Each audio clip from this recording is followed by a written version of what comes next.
и гости Тирасполя. Рада вас приветствовать сегодня на открытии первого в городе Тирасполе в Остроге информационного центра Европейского Союза. И я хотел бы поприветствовать господина Вихра Слахтера, представителя делегации Европейского Союза, который сегодня с нами вместе откроет информационный центр.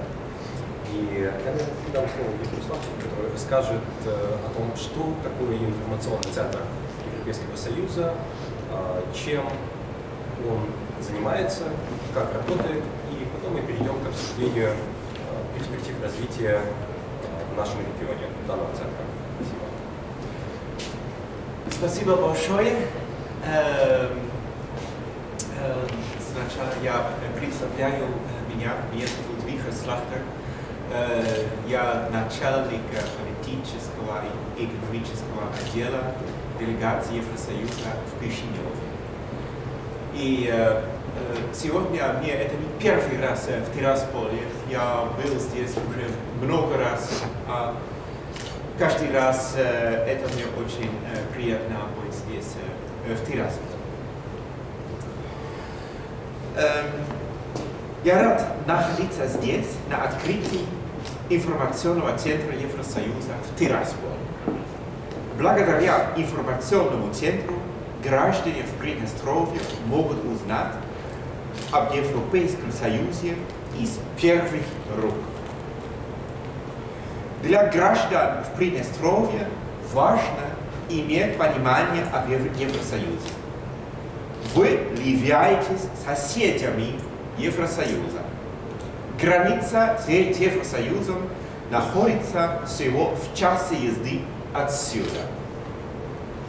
Евросоюз является одним из ваших наиболее важных экспортных рынков и торговых партнеров, принимая около 30 до 40% от приднестровского экспорта. Многие люди путешествуют в Евросоюз по деловым либо туристическим поездкам. Более того, молодые люди учатся или хотели бы учиться в Евросоюзе. Таким образом, Евросоюз имеет очевидное значение для Приднестровья.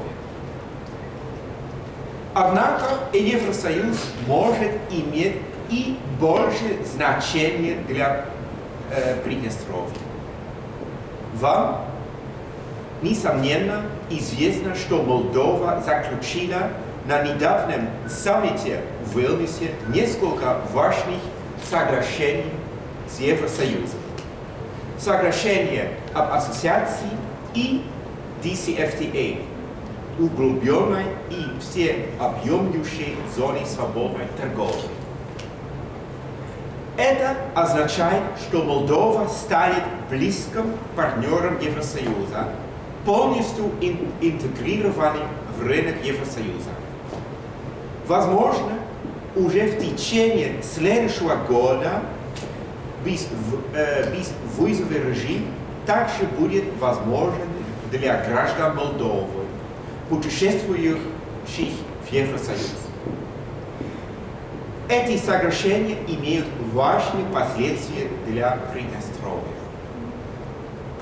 Евросоюз надеется, что народ и бизнес-представители в Приднестровье смогут извлечь выгоду из этих соглашений, так же, как и народ и бизнес-представители с правого берега Днестра.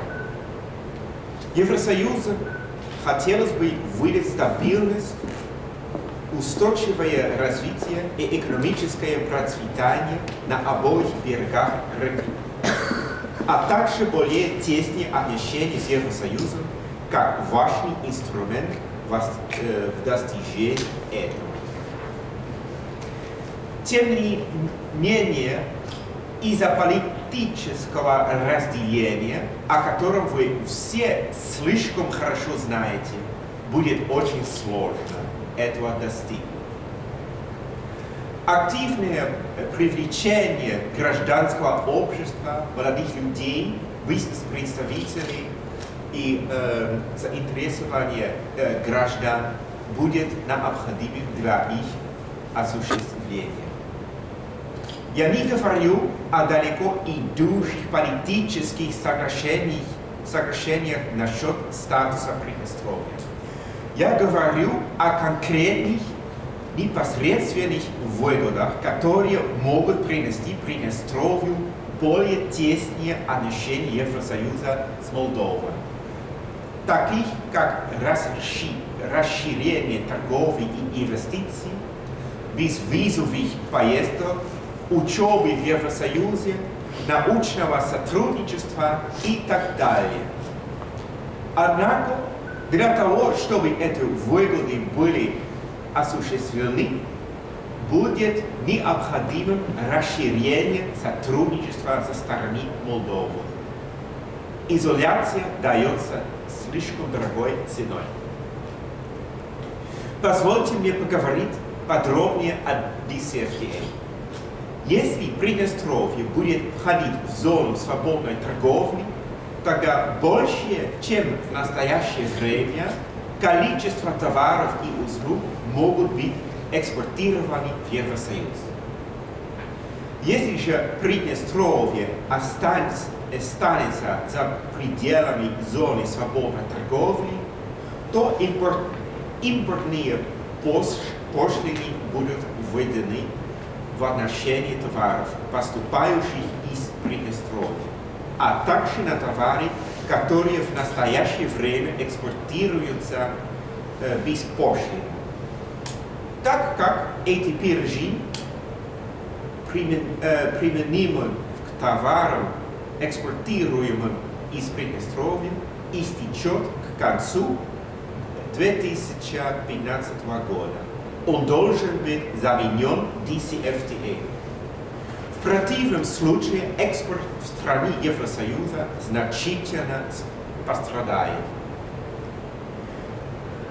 DCFTA – это больше, чем доступ к рынку. DCFTA является основой для экономических реформ, позволяющих сделать экономику лучше оснащенной для мировой торговли. В ней рассматривается широкий круг вопросов, таких как стандарты безопасности пищевых продуктов, конкурентной политики, закупок, прав интеллектуальной собственности и так далее.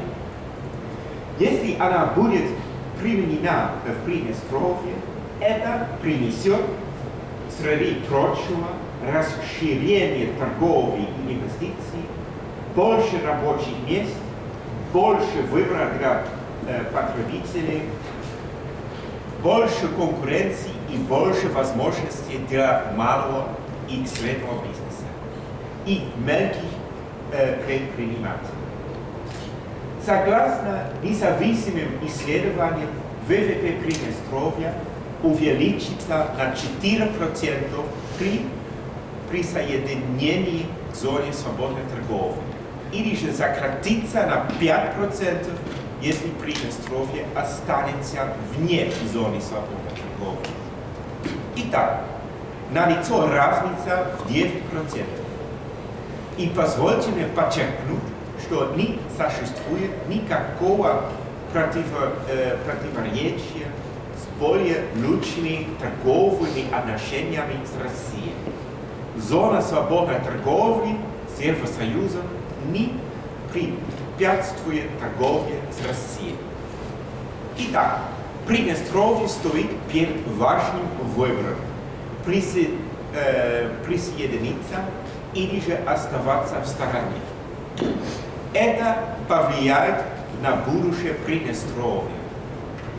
Важно, чтобы все заинтересованные граждане, такие как гражданское общество, молодые люди и бизнес-представители, принимали активное участие в общественных дебатах на этот выбор. Хорошо осведомленные публичные дискуссии будут необходимы, чтобы обсудить все «за» и «против» различных вариантов. информационный центр Евросоюза может способствовать такой осведомленной дискуссии. Итак, что должно быть сделано для того, чтобы присоединиться к зоне свободной торговли? Это означает, что целый набор законов и правил Евросоюза, касающихся торговли, которые приняла Молдова, должны быть также применены и в Приднестровье. Этого будет очень трудно добиться, учитывая политические разногласия, но невозможно. Я призываю вас внести свой вклад в креативное мышление для решения этой головоломки. Поиск решения этой головоломки будет в долгосрочных интересах народа и бизнеса Приднестровья. Вы, несомненно, внимательно следите за развитием событий в Украине. После принятия решения не подписывать соглашение об ассоциации и вступать в зону свободной торговли, позвольте мне сказать, что, на наш взгляд, Украина упустила важный шанс работать с Евросоюзом вместе, чтобы повысить благосостояние своих граждан. И многие граждане Украины явно категорически не согласны с решением их правительства держать Евросоюз в стороне. Явное большинство граждан Украины на самом деле выступает за интеграцию в Евросоюз. Так что, кто знает, что принесет развитие политических событий будущему Украины. И если Украина однажды действительно подпишет соглашение об ассоциации и присоединится к зоне свободной торговли, то Приднестровье окажется посреди обширной зоны